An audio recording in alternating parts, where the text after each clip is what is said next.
Okay, guys, this is a part 2 of distributor issue for the 84 C10, and we're in the boot. Just a quick view. All right, so Dwight's gonna unbox this and see what we got. Obviously, by it looks like a distributor. High performance distributor. Yep. Let's see.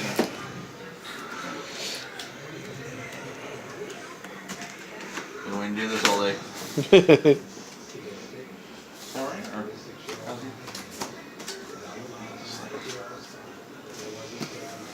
or I think it goes forward like that. Oh, there it is. Yeah. Alright.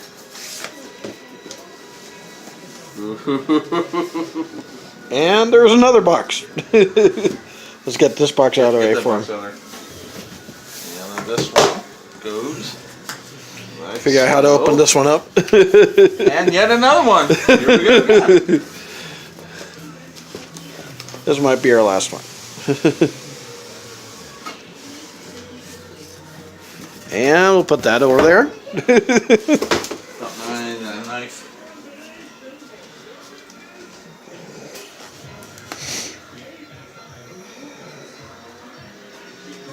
Anyway, we bought a new distributor from Baxter Auto Parts for $85 on sale this week.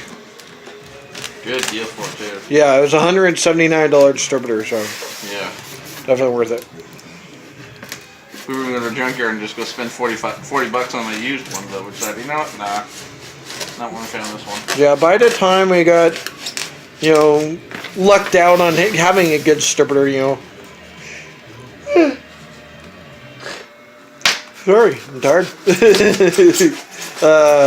We might as well have just went and bought a fresh one. Guarantee on it. Know that everything works. And this is returnable if it doesn't. So. Okay, here we go. All right. Ta-da! Oh, looks just like their own. It doesn't look like anything different.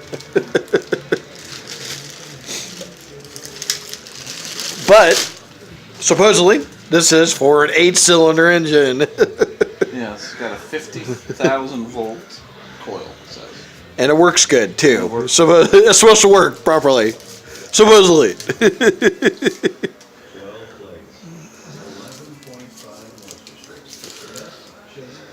That's pretty. Okay. Yeah. Cool. This All right, is guys. awesome. There it is. I was going in the truck in a little bit. Okay. All right.